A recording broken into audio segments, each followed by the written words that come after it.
Thank you, John and Laurie. I'm having a dilemma here because I'm a recovering litigator, and those of you who are litigators know you don't know how to talk without standing, but I'm gonna give it a shot. I think it's been long enough in my recovery that I can handle this and talk sitting down. The theme of this year's conference, and John has aptly noted this, is transformation. Webster's dictionary defines transformation as, quote, a thorough or dramatic change in form, appearance, or character. And that dramatic change is what the crisis in justice demands of pro bono. First, I do want to take a very brief look at the past year. John and Laurie have given us the larger context, depressing as it is and dire as it is.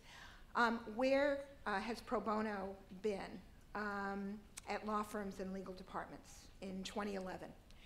We do have, thanks to the 75% of challenge firms who have gotten their challenge reports into us, some very, and I really want to underscore, very preliminary information on pro bono performance.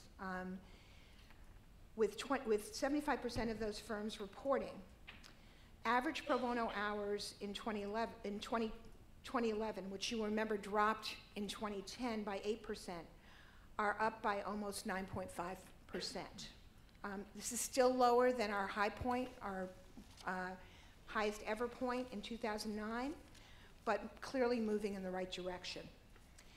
The number of participating lawyers at firms, however, is down, at least at this point, and we will see some changes in these statistics, but at this point, the number of lawyers are down. There has been a 30% increase in average firm charitable giving to legal services and public interest programs. And as John said, in addition to pro bono work, financial and institutional support for these programs, for legal services and public interest programs, is critical.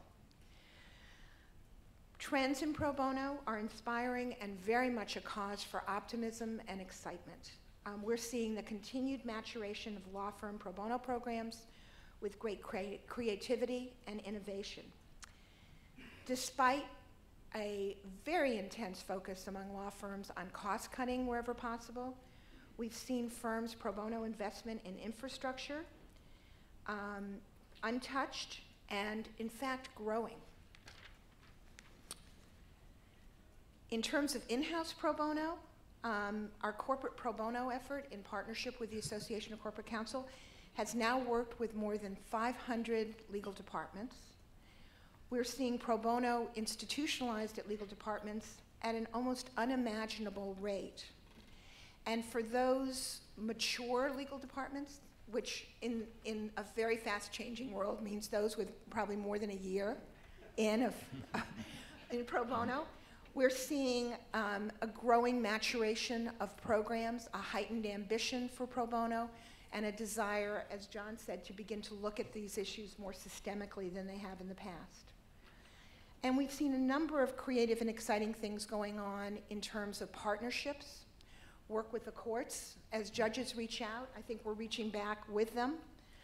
The one note I would indicate that is of concern is that a rocky recovery and economic pressures continue to create headwinds for pro bono at law firms and at legal departments. We can't rest on our laurels. We can't be complacent. We can't assume that we've solved the problem of, yes, the new normal for pro bono. It's an ongoing struggle. I do think, though, that what's more important than looking back, particularly this year, is to look ahead. Transformation, as I noted, is not an incremental change. More is required of us than simply doing what we've been doing and perhaps doing it a bit better. And that's true of all of us. It's true of legal services and public interest programs. It's true of legal departments. It's true of law firms. And we have to change in form, appearance, and character. We have to change deeply in order to meet the challenges that are ahead of us.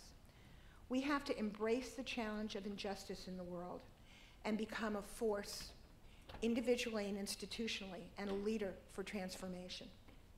As John mentioned, pro bono has never been as important and as central as it is now. What we've seen in the United States and around the world is a profound shift in the balance between public and private obligations with respect to critical needs, legal and social service needs for our people. A shift that doesn't show a sign of rebalancing itself anytime soon. And so private efforts are going to be required, and they're going to be more critical and more fundamental and more important than ever before. So rethinking the role, your role as an individual leader in pro bono, and the role of your institution is required. What we're talking about when we talk about transformation is not just more pro bono. It's not just more hours or higher percentages. It's not just more volunteers. It is literally doing business, pro bono business, in a different way. What does that mean? It means a greater sense of urgency and ownership so that this is not optional. I'm not suggesting that pro bono be mandatory, but I'm suggesting that pro bono be fully integrated in the practice and lives of the lawyers and legal staff and the institutions represented in this room and our friends who can't be here today. It means creative collaborations, including some strange bedfellows that we can work with. And it means, more importantly, better, more sustained, more ambitious outcomes for our clients. What kinds of things are we talking about here? Well, as you move around this conference, I suggest that you have an opportunity to talk to Hernan Vera of Public Counsel about the Los Angeles-based Home for Good initiative. In a city that is plagued with chronic homelessness, the first instinct, I think, for those of us in public interest would be, let's sue. Let's sue to make sure that our folks are not being displaced as they have been in downtown Los Angeles from SROs. Let's sue to prevent the lawless behavior of landlords who are taking advantage of a newly created interest there.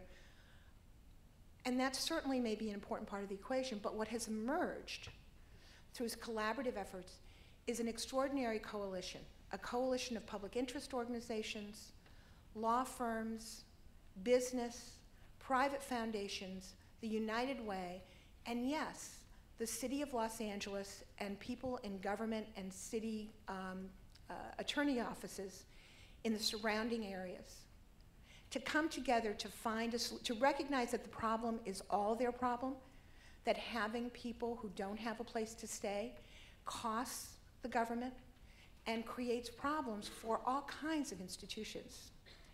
And to come together to find a solution that is creating real, livable, permanent housing for people who have never had that opportunity before. And to do it through policy change, through raising funding, through education, and through people accepting that while in some ways, and in some instances they may be adversaries, that this is a problem that everybody has to get together to solve. Ask Anne Cregan, Annette Bain, and David Hillard, our friends from Australian law firms, about how they moved their effort from helping a few individual clients with a problem to a change in the law that is now helping thousands. And I could give many, many more examples of that. We cannot solve the problem. We cannot create justice one client at a time. That simply isn't feasible anymore. The numbers defeat us. Even with significant resources, our time, our talent is finite, and we have to begin to do this in a more creative way. We have to, as Laurie said, work with the courts in ways to delegalize, to simplify situations so that we decrease the demand, artificial demand for legal services. We need the courts to remedy wrongs, but sometimes we push people into the courts when that is not the best place to resolve their problem, or where the problem itself arises from bad legislation and bad statutes. We need to think about doing this in a different way. We need to think big, and we need to act bigger.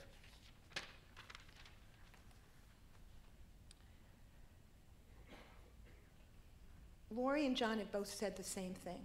Justice is not a luxury, and justice is not optional. The people in this room believe this. This is the ultimate preaching to the choir. But there are so many people out there in our legal profession, in the public, and perhaps most importantly, in executive branches in states and counties and cities, in legislatures nationally and state, who don't understand that. They don't understand that they are throwing away, without thinking about it, without realizing it, perhaps the most valuable part of our nation, the part of our nation that people around the world are fighting to create, a system of justice that really can offer hope for everyone. As Dr. King said, the march of the universe toward justice is long, but it bends and arches toward justice. We must all live these words, and we must all do justice. We don't have time, because we want to give you time in your individual sessions for any questions and answers and comments, as much as we like them. So please think about the rest of this conference as a Q&A session, as a place where we hope you'll think about what John and Laurie said, you'll think about where pro bono is and where it could be going, and you'll speak on this. Thank you all so much for being here, and we look forward to the next day.